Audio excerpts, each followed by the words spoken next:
Operation Sindoor పేరిట పాకిస్తాన్ పీఓకేలోని ఉగ్ర స్థావరాలపై భారత్ జరిపిన దాడులతో రగిలిపోతున్న దాయాది దేశం భారత్లోని 15 ప్రధాన నగరాల్లోని ఆర్మీ స్థావరాలను లక్ష్యంగా చేసుకుని దాడులకు ప్రయత్నించింది. జమ్మూ కాశ్మీర్ నుంచి గుజరాత్ దాకా ఉత్తర పశ్చిమ రాష్ట్రాల్లోని 15 నగరాలపై బుధవారం అర్ధరాత్రి దాటాక చైనాకు చెందిన మిసైళ్లు, డ్రోన్లను ప్రయోగించింది. కానీ పాక్ ప్రతీకార దాడులను ముందే ఊహించి అప్రమత్తంగా ఉన్న భారత సైన్యం ఆ దాడులను ధీటుగా తిప్పికొట్టింది. S-400 సుదర్శన్ చక్ర ఎయిర్ డిఫెన్స్ మిసైల్ సిస్టమ్ ను ఉపయోగించి భారత్ వైపు దూసుకువస్తున్న క్షిపణులను గాల్లోనే పేల్చేసింది. పాక్ క్షిపణులను integrated counter unmanned aerial systems grid, గగనతల రక్షణ వ్యవస్థల సాయంతో వాటిని నిర్వీర్యం చేసినట్లు భారత ప్రభుత్వం ఒక ప్రకటనలో తెలిపింది. ఇవి పాకిస్తాన్ దాడులేనని నిరూపించేందుకు పలు ప్రాంతాల్లో కూలిన క్షిపణుల శిథిలాలను సేకరిస్తున్నట్లు పేర్కొంది.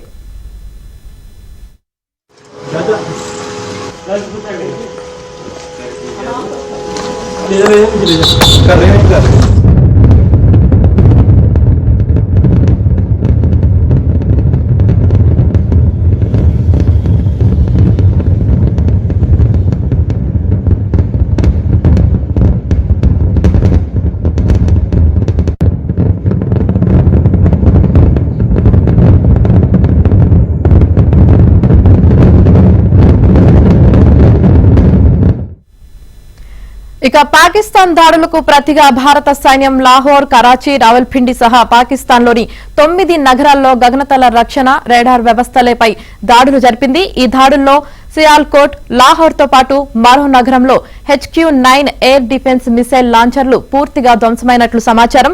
ఈ దాడులకు కూడా భారత ప్రభుత్వం తన ప్రకటనలో ధృవీకరించింది.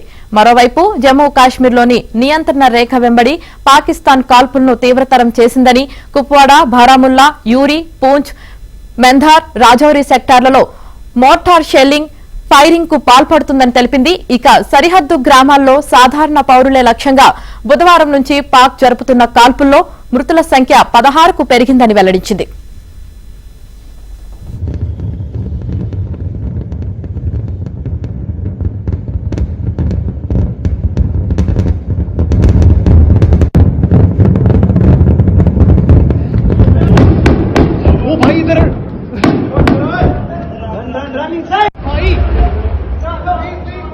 भाई मर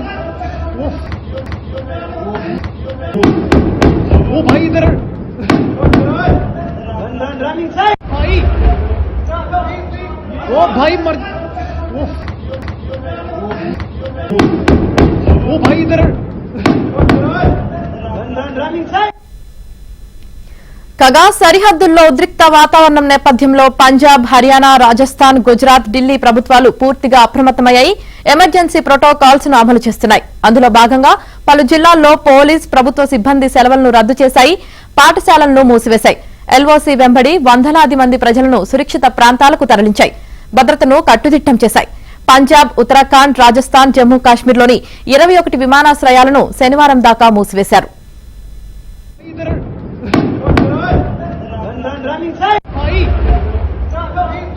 वो भाई मर वो भाई इधर भाई वो भाई मर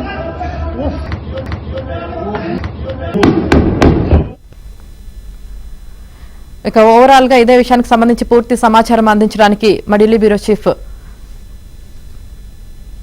ఢిల్లీ కరెస్పాండెంట్ సతీష్ సిద్ధంగా ఉన్నారు. సతీష్, యామని ఉగ్రముఖను పెంచి పూజిస్తున్న పాకిస్తాన్ దుస్సాహనానికి ఒడిగట్టింది. రెచ్చగొట్ట ధోరణి మళ్లీ ప్రదర్శించింది. గురువారం రాత్రి అంటే నిన్న అర్ధరాత్రి ఆత్మాహుతి డ్రోన్లతో పాటు క్షిపణులు, యుద్ధ విమానాలను సైతం కూడా భారత్ పై ప్రయోగించింది. సరిహద్దు రాష్ట్రాలైన జమ్మూ కాశ్మీర్, రాజస్థాన్, పంజాబ్ పైకి వాటిని వదిలింది. జమ్మూ విమానాశ్రయంతో పాటు సరిహద్దులోని పలు సైనిక కేంద్రాల లక్ష్యంగా కూడా పాకిస్తాన్ దుశ్చర్యలకు ఒడిగట్టింది. 35 నిమిషాల పాటు సాగిన ఈ ప్రయత్నాలన్నీ కూడా భారత సైన్యం సమర్థవంతంగా తిప్పికొట్టింది. 8 డ్రోన్లను, 3 ఫైటర్ జెట్లను కూల్చేసింది. పాక్ పైలట్ ను సైతం కూడా భారత సైన్యం బందీగా పట్టుకుంది. ఇక పాక్ దుస్సాహనంపై జాతీయ భద్రతా సలహాదారు అజిత్ దోవల్ సైతం కూడా సమీక్షించారు. అనంతరం పూర్తి వివరణ ప్రధాని మోదీ కూడా తెలియజేసినట్టు తెలుస్తుంది. ఇక పాక్ దాడి తర్వాత ఫైసలాబాద్ సరిహద్దులో ఈ దేశ రక్షణకు సంబంధించిన వ్యవస్థను భారత్ కూడా ధ్వంసం చేసింది. వాస్తవానికి బుధవారం అంటే నిన్న పెద్ద ఎత్తున కూడా క్షిపణుల డ్రోన్లతో కూడా దాడి చేసింది. దాదాపు 15 లక్షలను అటు ఎంచుకున్నది. దీన్ని ముందుగానే పసిగట్టిన భారత్ ఇంటిగ్రేటెడ్ కౌంటర్ మానవ రహిత ఎయిర్ క్రాఫ్ట్ వ్యవస్థకు సంబంధించి గ్రిడ్ అండ్ ఎయిర్ డిఫెన్స్ వ్యవస్థలతో విజయవంతంగా కూడా అడ్డుకుంది. దాదాపు జమ్మూ, ఉధంపూర్, అక్నూరు, పూంచ్, రాజస్థాన్ లోని జైసల్మేర్, పోఖ్రాన్, పంజాబ్ లోని పఠాన్కోట్, జలంధర్ లక్ష్యంగా పాక్ కొన్ని డ్రోన్లను కూడా ప్రయోగించింది. సత్వరం, సాంబా, ఆర్ఎస్పురాలో క్షిపణి దాడులకు పాక్ కూడా ప్రయత్నం చేసింది.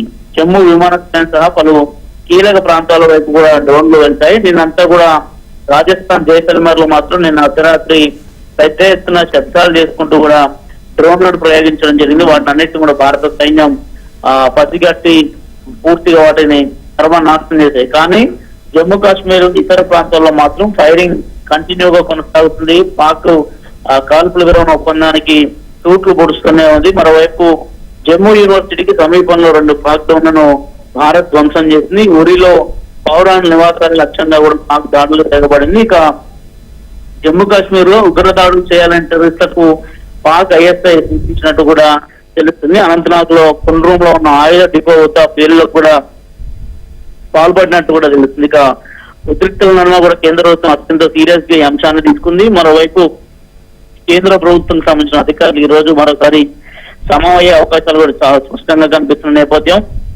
జమ్మూకు ప్రధానంగా పూంచ్ సెక్టర్ లో మాత్రం నిన్న జరిగిన కాల్పుల్లో మాత్రం దాదాపు సివిలియన్స్ 16 మందికి పైగా కూడా చనిపోయారని కూడా కేంద్ర ప్రభుత్వం అధికారికంగా ఒక ప్రకటన విడుదల చేసింది. దాదాపు 54 మందికి పైగా కూడా గాయాలైనట్టు కూడా స్పష్టం చేసిన నేపథ్యం. నిన్న అర్ధరాత్రి అంతా కూడా పాకిస్తాన్ కొంత దుశ్చర్యలకైతే పాల్పడిందని చెప్పాల్సి ఉంటుంది. ఏకంగా దాడులే ప్రధాన లక్ష్యంగా కూడా మొత్తం భారత్ ను కొంత ఇరకాటంలో పెట్టే ప్రయత్నం చేసినప్పుడు కూడా సరిహద్దు ప్రాంతాల్లో ఉన్న సైన్యం మాత్రం వాటిని తిప్పికొట్టింది. సరిహద్దులో తాజా పరిస్థితులపై నిన్న అర్ధరాత్రి కేంద్ర హోంమంత్రి అమిత్ షా సైతం కూడా ఒక సమావేశాన్ని నిర్వహించారు. సరిహద్దు రక్షణ దళాల డైరెక్టర్ జనరల్ తో కూడా హోంమంత్రి అమిత్ షా ఫోన్ లో మాట్లాడడం జరిగింది. ఇక విమానాశ్రయ భద్రతకు సంబంధించి సిఐఎస్ఎఫ్ కు సంబంధించిన డీజీతో సైతం కూడా హోంమంత్రి అమిత్ షా మాట్లాడడం జరిగింది. ఇక మరోవైపు దేశవ్యాప్తంగా ఉన్న అన్ని విమానయాన సంస్థలతో పాటు విమానాశ్రయాల్లో భద్రతా చర్యలు పెంచాలని కూడా ఆదేశించింది bureau of civil aviation security సంబంధించి. మరోవైపు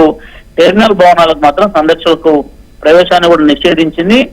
ఇప్పుడు ఎవరైతే విమానయాన సర్వీసులు పొందుతూ ఉంటారో వారు ముందస్తుగానే 3 గంటల ముందే ఎయిర్పోర్ట్ లకు రావాల్సింది కూడా విమానయాన శాఖ ఇప్పటికే కొన్ని ఆదేశాలు కూడా జారీ చేసిన నేపథ్యం.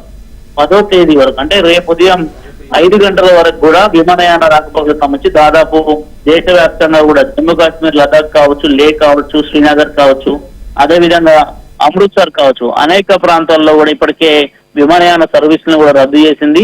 రేపు ఉదయం 5 గంటల తర్వాతకి విమానయాన సర్వీసులు తిరిగి పునరావృతం అవుతాయా లేదంటే మరికొద్ది రోజుల పాటు కూడా వాయిదా వేస్తూ వస్తారనేది కూడా చూడాల్సి ఉంటుంది.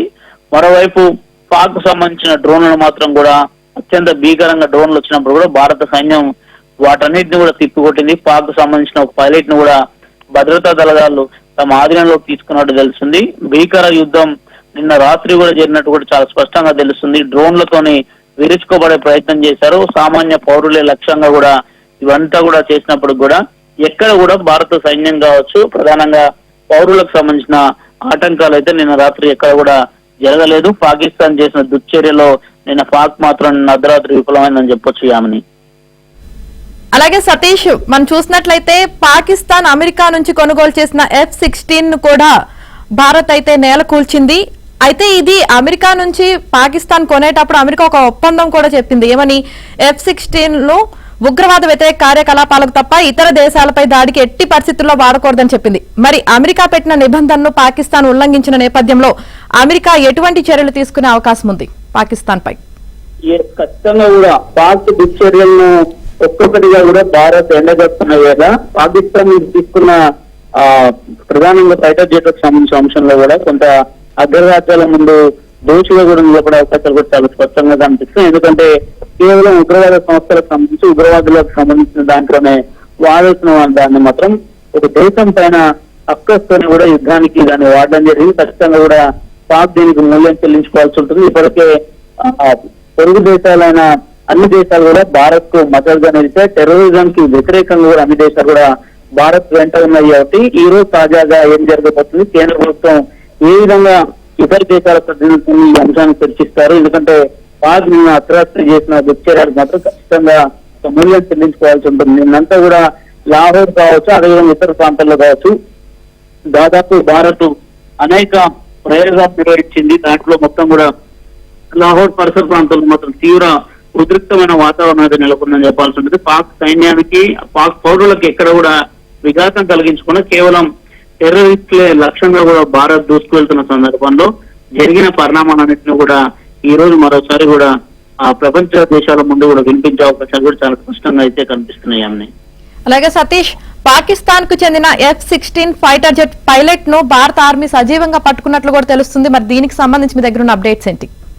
ఖచ్చితంగా కూడా నిన్న అర్ధరాత్రి జరిగిన దాడుల్లో దాదాపు పాకిస్తాన్ సంబంధించిన ఒక పైలట్ ని సైతం కూడా ఆర్మీ కంట్రోల్ తీసుకున్నట్టు కూడా తెలుస్తుంది. దానికి సంబంధించిన వివరాలు సైతం కూడా ఈ రోజు మీడియా సమావేశాన్ని కూడా ఏర్పాటు చేసి వెల్లడించే అవకాశం చాలా స్పష్టంగా కనిపిస్తుంది. దాదాపు నిన్న జరిగిన భీకర దాడుల్లో మాత్రం ఖచ్చితంగా ఈ అంశానికి సంబంధించి కేంద్ర ప్రభుత్వం అత్యంత సీరియస్ గా ఈ అంశాన్ని పరిగణన తీసుకుంటుంది. ఎందుకంటే తాను కేవలం ఉగ్రవాదుల లక్ష్యంగా కూడా దాడులు జరుపుతున్నాం తప్ప పాకిస్తాన్ పౌరులు కాదని కూడా నిన్న కేంద్ర విదేశాంగ శాఖ కార్యదర్శి కూడా ఒక మీడియా బ్రీఫింగ్ పెట్టి మరి వెల్లడించడం జరిగింది. పాక్ కాక దుశ్చర్యలకు పాల్పడితే తిరిగి దాన్ని తిప్పికొట్టేందుకు భారత ప్రభుత్వం సైన్య సిబ్బంది సిద్ధంగా ఉందన్న అంశం స్పష్టం చేశారు. నిన్న కేంద్ర రక్షణ శాఖ మంత్రి రాజ్నాథ్ సింగ్ కూడా మాట్లాడుతూ ఆపరేషన్ సింధూర్ ముగియలేదు, ఖచ్చితంగా కూడా సైన్యం అన్ని అడ్డుకుంటుంది, పాక్ మాత్రం దుశ్చర్యలకు పాల్పడితే తమ సహనాన్ని పరీక్షించొద్దు, కేంద్ర ప్రభుత్వం తగిన చర్యలు తీసుకుంటుంది, ఖచ్చితంగా కూడా ఉత్తుకాయంతో టెర్రరిజాన్ని